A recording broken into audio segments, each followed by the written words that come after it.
70% दुनिया के ऐसे लोग थे जिनको पता ही नहीं था कि ऐसा कोई भारत में पर्व होता है, ऐसा कोई हिंदुओं का पर्व होता है जो दुनिया में सबसे बड़ा लोग जो यहां तक आते हैं। 66 करोड़ लोग आए, 50 लाख विदेशी आए।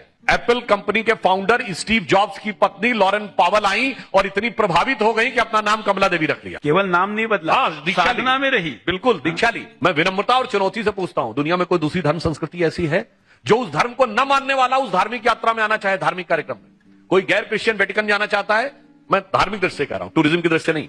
आइए, कितने गैर मुस्लिम जो है हज करना चाहते हैं, और यदि खुदा ना खास्ता वो इच्छा व्यक्त कर दें तो फट से कहा जाता कन्वर्ट हो जाओ। पहले हमारे यहाँ 50 लाख लोग आए, किसी से नहीं कहा गया कन्वर्ट हो जाओ।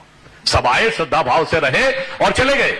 मगर आप सोचिए, जिनके पास इतना पैसा था वो आए क्यों? पुराना फिल्मी डायलॉग था ना, तुम्हारे मेरे पास सब कुछ है, रुपया है, पैसा है, बैंक बैलेंस है, गाड़ी है, बंगला है, सब कुछ है, तो मेरे भाई फिर काहे आए हो? आप बता रहे हैं क्यों आए। पश्चिम ने एक सोच दी कि हमको जीवन में सुख किससे मिलेगा? पैसे से। कार्ल मार्क्स, पैसा हो जाए बाप बड़ा ना भैया, सबसे बड़ा रुपया। मगर कुछ समय के बाद समझ में आया, सिगमंड फ्राइड आए, एक दूसरे थ्योरेटिशियन, उन्होंने कहा नहीं, शारीरिक सुख सबसे बढ़िया है, शारीरिक सुख हो जाएगा तो जिंदगी सुख है। फिर एक तीसरे आए फ्रांस के, उन्होंने कहा नहीं, ख्याति मिल जाए, नेम एंड फेम, तो सब कुछ सुख है।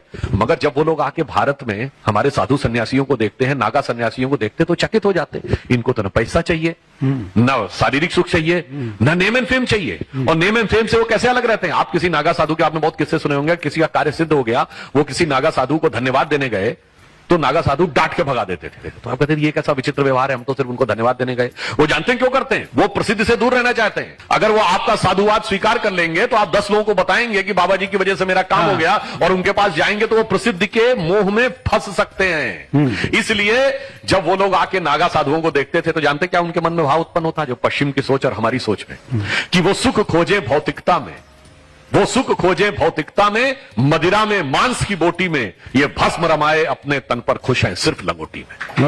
और यहां मार्क्स भी फेल, मैक्स वेबर भी फेल, सिगमंड फ्राइड भी फेल। तो भारत का जो ये स्व उठा है ना, जिसे एक पंक्ति में कहूंगा, आज भारत उस स्थिति में पहुंचा इन 11 वर्षों में कि भारत मां अंगड़ाई लेती, सुप्त चेतना जाग रही, और ऋषि मुनियों की देवधरा फिर अपना रूप संवार